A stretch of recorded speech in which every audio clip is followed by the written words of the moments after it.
हमने चोपड़ा की मंडी में देखा कि मूंगफलियों की ढेरियाँ सारी की सारी पड़ी हैं, एक भी ढेरी अभी तक नहीं बिकी।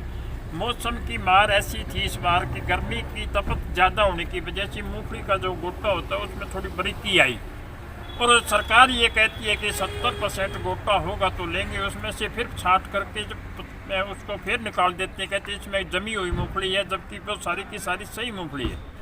अगर सरकार इस प्रकार से भेदभाव करेगी तो फिर मूंगफली का तो एक गोटा भी नहीं खरीदा जाएगा। चोपड़ा क्षेत्र की सबसे बड़ी मूंगफली का क्षेत्र है, यहाँ पर अभी तक सरकारी रेट के हिसाब से एक भी ढेरी अभी तक नहीं बिकी है। इसी मांग को लेकर के आज हम तहसीलदार साहब के सामने पेश हुए हैं और उनको ज्ञापन देंगे और सरकार से मांग करेंगे कि जो आप कह रहे हो वो धरातल पर ले आइए और धरातल पर आकर के मूंगफली की खरीद कीजिए। इस प्रकार से नरमे और कपास की खरीद में भी 300 रुपये क्विंटल का घाटा लग रहा है किसान को, उसी प्रकार से मूंगफली में तो बहुत बड़ी मार पड़ रही है किसान को।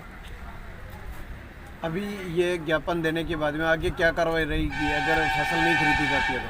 हम चोपड़ा की मंडी के सामने गेट के सामने दरी बिछा करके बैठेंगे। अगर सरकार नहीं मानी तो, अगर सरकार मान गई तो ठीक है, नहीं मानी तो हम जो है वो धरना लगाने को मजबूर हो जाएंगे। मामला जो पिछले 10-15 दिन से मूंगफली की खरीद शुरू हुई है, उसके बाद अभी तक किसानों को बड़ी परेशानी हो रही है। 4-4, 5-5 दिन यहाँ कर मूंगफली की ट्रालियाँ वापस जा रही है और किसान के ऊपर बड़ा आरोप लगा रही है। सरकार कह रही है इसमें 60% से ऊपर गोटा नहीं है। तो आप सरकार से हम पूछना चाहेंगे, ये बाहर से खरीद करके तो लिया ही नहीं है, ये खेत में हुई फसल है, जो जैसी फसल हुई है वो मंडी में लेकर के किसान आ गया है, उस फसल को सरकार को खरीदना चाहिए। और मुख्यमंत्री बड़ौदा के अंदर बड़े दावे करते थे कि एमएसपी के ऊपर अगर सरकारी खरीद नहीं होती है तो मैं इस्तीफा दूंगा। मैं कहना चाहूँगा खट्टर से कि ये चोपटा जो क्षेत्र आता है ये एलनाबाद हल्के के अंदर आता है, हरियाणा के अंदर आता है। आप यहाँ कर दे कि एक किसान का भी अगर मूंगफली की तौल हुआ है तो एक का भी नहीं हुआ है, तो ऐसे झूठी वायदों से कोई नहीं है। आज बड़ौदा के अंदर जो इलेक्शन हुआ है किसान उनके खिलाफ है, उनका खामियाजा उनको भुगतना पड़ा है। अगर इसी तरीके से चलता रहे आने वाले समय में ये लोग कभी विधानसभा में नहीं जा पाएंगे और बड़ा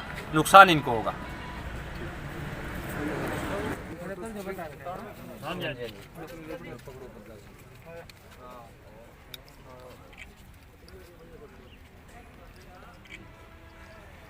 ठीक है जी, पहुंचा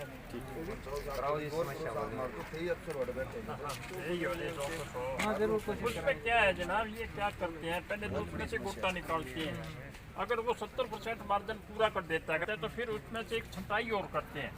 छंटाई करके उसमें कहते हैं कि ब्रेक है वो तो निकल जाएगा, और कुछ जमी हुई मूंगफली है उसको कहेंगे उस गोटे को निकाल देते हैं, फिर तोलते हैं तो फिर वो 65 के और 60 के बीच में रह जाते हैं। हम कहते हैं इसको एक बारी में तोला जाए और 60% लिया जाए, क्योंकि इस बार का जो मौसम रहा है वो खेती के अनुकूल नहीं था। गर्मी बहुत ज़्यादा थी, बहुत ज़्यादा टेम्परेचर की वजह से इस बार जो है नरमा भी साठ मारा और मूंगफली की फसल भी कुछ कमज़ोर हुई।